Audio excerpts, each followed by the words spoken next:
ঢাকার এক প্রান্তে গলির ভেতরে একটা নবনির্মিত বাড়ি। তখন সদ্য কলেজে ভর্তি হয়েছি আমি। শুভ বয়স 18। পুরনো বাড়ি ছেড়ে আমরা নতুন বাড়ি বানাচ্ছিলাম। বাবা মা পুরনো বাড়িতেই থাকতেন, আমি একা থাকতাম নতুন বাড়ির একটি সাময়িক ঘরে রাতের সময় পাহারার জন্য। সেই সময় পাশের বাড়ির একমাত্র মানুষ ছিলেন আঞ্জু কাকি, বয়স 35। খুব বেশি মেকআপ করতেন না, অথচ মুখে এমন এক টান ছিল যেন এক নিঃশ্বাসে তাকিয়ে থাকা যায়। আমার মা একদিন এসে কাকির সাথে আলাপ করিয়ে বললেন, কাকির একটু খেয়াল রাখবি, কোনো দরকার হলে যেন তোকে ডাকে। প্রথম সন্ধেটা কাকি এসে আমার ঘরের সামনে দাঁড়িয়ে বললেন, ভয় লাগছে না তো একা? আমি মুচকি হেসে বললাম, ভয় পেলে তো থাকতাম না কাকি। সেদিনই প্রথম অনুভব করলাম এই একাকিত্বের ভেতরে কেউ আমার জন্য দরদ নিয়ে এসেছেন। পরদিন রাতে হালকা বৃষ্টি নামল। হঠাৎই বিদ্যুৎ চলে গেল। আলো বলতে শুধু চার্জার লাইটের ম্লান আলো। কাকি এসে দাঁড়াল দরজার পাশে, ভেজা শাড়িতে কাঁধ থেকে ওড়না সরে একপাশে ঠেকেছিল। আজ একটু বসতে পারি তোমার কাছে? হ্যাঁ কাকি, আসেন না। আমি বললাম। বসে পড়লেন টেবিল এর পাশের খাটে। আমি বই খুলে রেখেছিলাম, তাতে মানব দেহের ছবি। হেসে উঠলেন, কাকি তুই এসব পড়িস এইটুকু বয়সে? আমি মাথা নামিয়ে বললাম, পড়তেই হয়তো। সব অঙ্গ নিয়ে পড়া মানব শরীর তো আশ্চর্য। কাকি নিঃশব্দে বললেন, মানব শরীর সত্যিই খুব রহস্যময়, তাই না? তার চোখে কেমন এক অদ্ভুত জ্যোতি খেলে গেল। আমার বুকের ভেতর তখন অজানা এক ঢেউ খেলছিল। চারপাশে নিস্তব্ধতা, শুধু চার্জার লাইটের আলো দেখা যাচ্ছিল, তার মুখ, ভেজা চুল আর বুকের উপর জড়ানো শাড়ির ভাঁজ।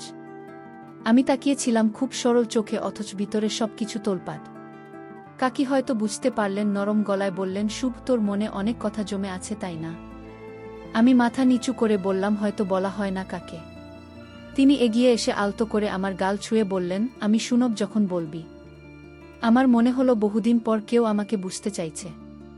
হাত বাড়িয়ে আমি তার হাত ধরলাম। একটা উষ্ণ হাত, যেন অনেক শীতের পরে হঠাৎ পাওয়া রোদ। আমরা দুজনেই চুপ, শুধু জানালার ফাঁক দিয়ে হালকা বাতাস ঢুকছে, কোনো কথা নেই, অথচ যেন অনেক কথা বলা হয়ে যাচ্ছে।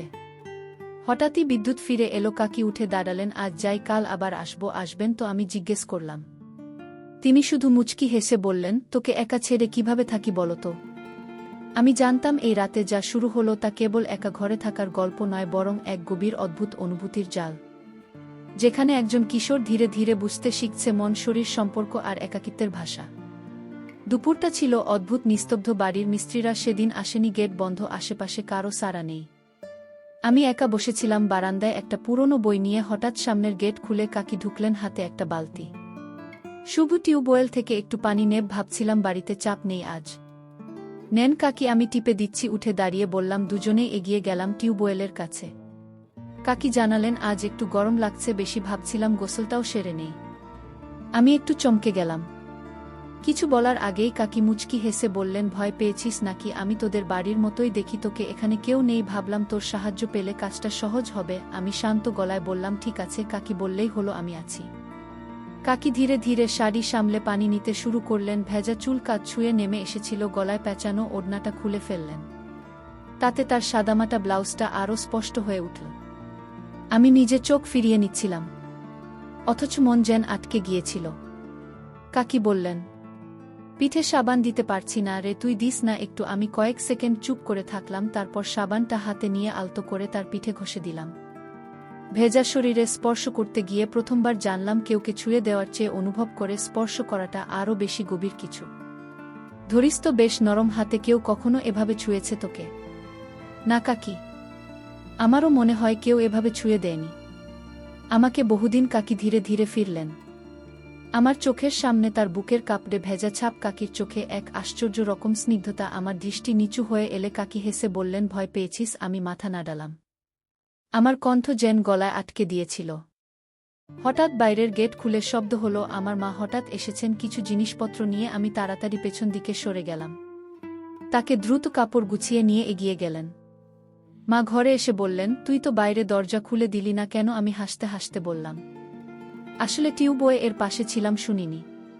কিন্তু ভেতরে ভেতরে মনটা অন্যরকম কাঁপছিল। সেদিন রাত আমি ঘুমোতে পারছিলাম না। বারবারই মনে পড়ছিল ভেজা কাকে, সেই উপস্থিতি, তার গায়ের ঘ্রাণ, তার চোখে আমার প্রতি যে নির্ভরতা আর অভিমান মেশানো দৃষ্টি। রাত 1:30টার দিকে হঠাৎ দরজায় টোকা কাকি, চোখ লাল, মুখে অদ্ভুত বিষণ্ণতা। ঘুমোচ্ছিস না কাকি? এই তো জেগে। তিনি এসে ধীরে ধীরে পাশে বসে বললেন, তুই আছিস বলেই বুঝি আজ নিজেকে এতটা নির্ভর মনে হচ্ছে। আমি অবাক হয়ে তাকালাম। তিনি হঠাৎ আমার কাঁধে মাথা রাখলেন। একটা নিঃশ্বাস নিলেন গভীরভাবে। তুই না থাকলে হয়তো ভেঙে পড়তাম আজ। কি হয়েছে কাকি? সব পরে বলবো, শুধু এইটুকু জান আমি একা, খুব একা। আমি ধীরে ধীরে তার কাঁধে হাত রাখলাম। একটা আলিঙ্গন যেখানে কোনো কামনা নেই, শুধু ছিল ভরসা, উষ্ণতা এবং এক অদ্ভুত বোঝাপড়া। রাত তখন প্রায় 2টা। ঘরের দরজা, বাতাসের ঝাপটা জানালার পর্দাকে দুলিয়ে দিচ্ছে। আমার পাশে বসে থাকা অঞ্জু কাকি নিঃশব্দে কাঁপছিলেন না। ঠান্ডায় নয়, এই কাঁপুনি যেন অনেকদিন জমে থাকা অভিমান, বিষণ্ণতার, ক্লান্তির। আমি ধীরে ধীরে তার গালে হাত রাখলাম। তার মুখটা আমার দিকে ফিরল, চোখ 2টা লাল, কিন্তু তাতেও এক ধরনের কোমল দীপ্তি। তুই ভাবছিস নিশ্চয়ই আমি কেন এত কাছে এলাম, তাই না? ভাবছি না কাকি, শুধু চাই আপনি স্বস্তি পান। শুভ, তোরা যখন ছোট ছিলি আমি তখন ভাবতাম আমার জীবন হয়তো অনেক সুন্দর হবে, ভালোবাসা পাপ, সংসার সাজাবো। তিনি থামলেন, একটা দীর্ঘশ্বাস ছাড়লেন। কিন্তু কাকাকে তো তুই চিনিস, একরকম লোক দেখানো মানুষ, বাইরে যত আদর্শ ভেতরে ততটাই ভাপা। আমি ধীরে ধীরে তার হাত ধরলাম।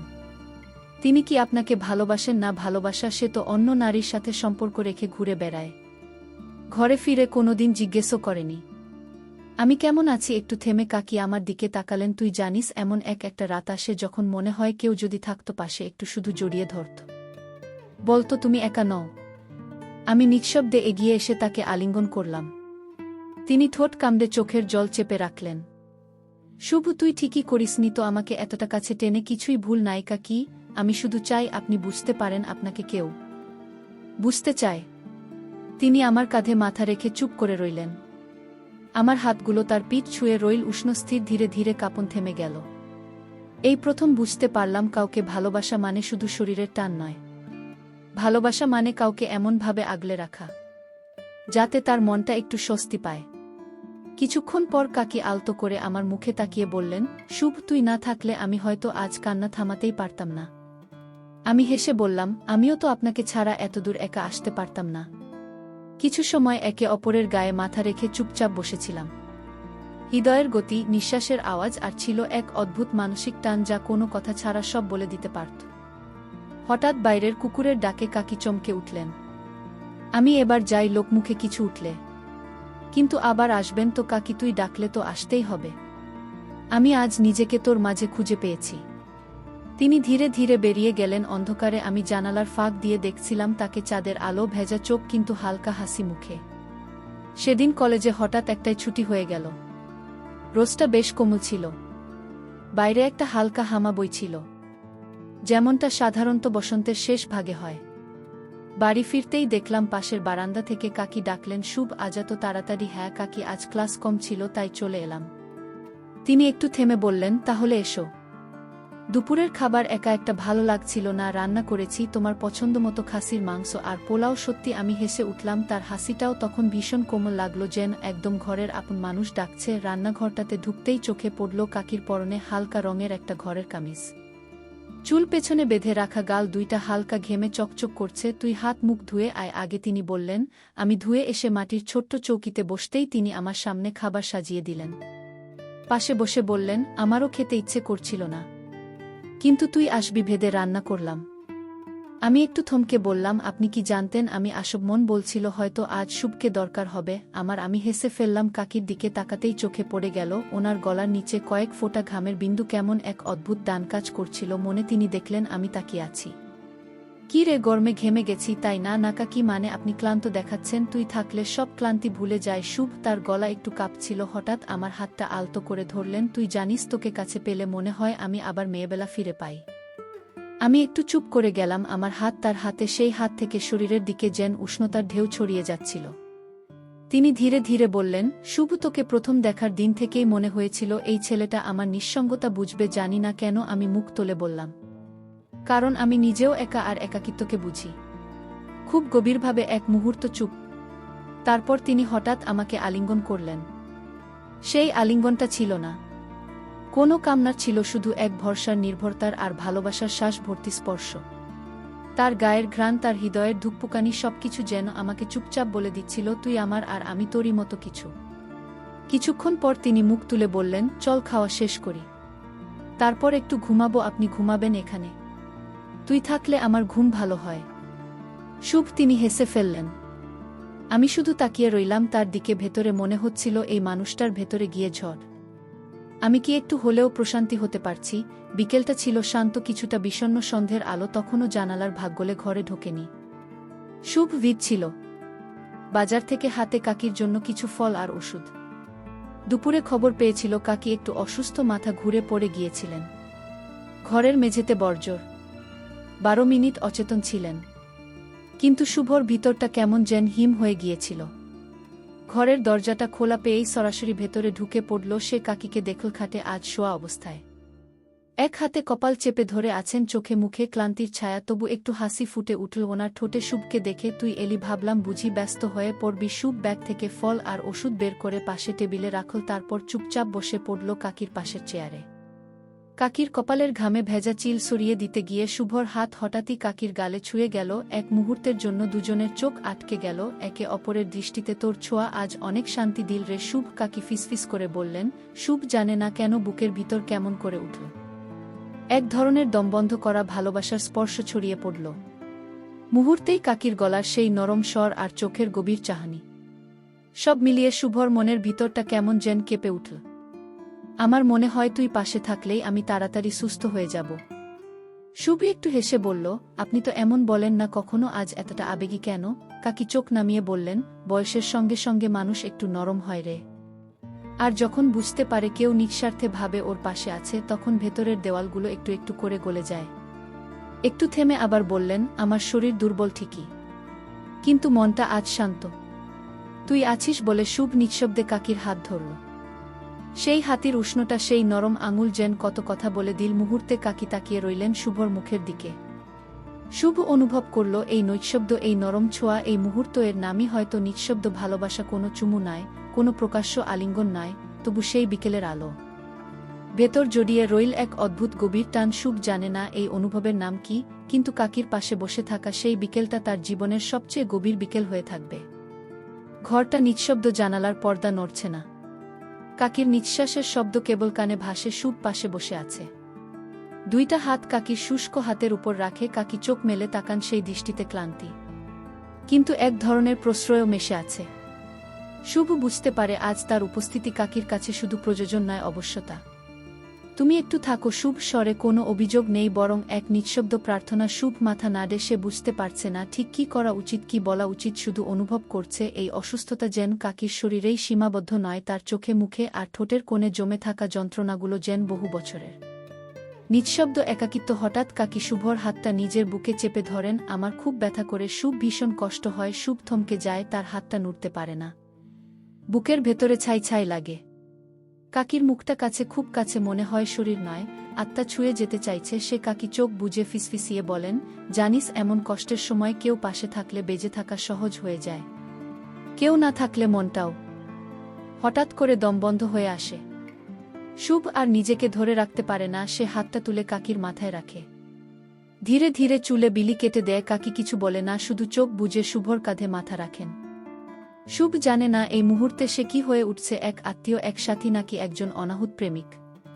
কিন্তু অনুভব করে কাকির শরীর থেকে যেন দীর্ঘদিনের কষ্ট, চাপা অভিমান এক ফোঁটা ঘামের মতো ভেসে আসছে, আর শুভতা নিজের শরীর দিয়ে শুষে নিচ্ছে। ঘরের বাতাস ভারী হয়ে আসে, একটা নিঃশব্দ আলিঙ্গন, না কোনো শব্দ নেই, সংলাপ নেই, শুধু হৃদয়ের এক স্পর্শ যা বলে দেয় ভালোবাসা শব্দ চায় না, চায় শুধু অনুভব। সন্ধ্যা নামছে ধীরে ধীরে, জানালার কাছে পড়ে থাকা আলোটা এখন একটু গাঢ়। শুভ আজ অনেকক্ষণ ধরেই চুপচাপ বসে আছে কাকির ঘরের চোখ কাঠে। বিছানায় আজ শোয়ালিশি, কাকির চোখে ক্লান্তির ছাপ, কিন্তু তার ভেতরে যেন এক গভীর প্রশান্তি। শুভ তার পাশে বসে কাকের হাতটা ধরে রেখেছে। ভালো আছেন এখন? রুশি একটুখানি হাসেন। তুই পাশে থাকলে যেন শরীরটা ভুলে যেতে চায় তার অসুখকে। শুভর গলা নরম হয়, তোমার জন্য কিছু করতে পারাটা আমার কাছে অনেক কিছু। কিছুক্ষণ চুপচাপ কাটে। জানালার বাইরে পাখির ডাক, গাড়ির হর্ন, আর দূরে কোথাও আজানের সুর ভেসে আসে।